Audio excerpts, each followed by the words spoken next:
नमस्कार, मी प्रज्ञा. श्री स्वामी समर्थ. आपल्या यूट्यूब चॅनलमध्ये मी आपल्या सर्वांचं स्वागत करते. तर आज मी बनवणार आहे छोलेची भाजी.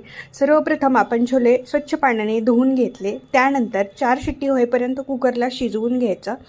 त्याच्यानंतर कांदा, लसूण, खोबरं, टोमॅटो हे छान मंद आचेवर लाल होईपर्यंत परतून घ्यायचा आणि त्याच्यानंतर त्याची प्युरी बनवायची. ती प्युरी गरम तेलामध्ये टाकायची. त्याच्यानंतर त्याच्यात हळद, धने पावडर, मिरची पावडर, गरम मसाला, काळा मसाले टाकून छान तेल सुटेपर्यंत परतून घ्यायचं आणि त्याच्यानंतर गरम केलेलं थोडंसं पाणी त्याच्यामध्ये ओतायचं आणि छानपैकी रबरबीत असं ते शिजून द्यायचं.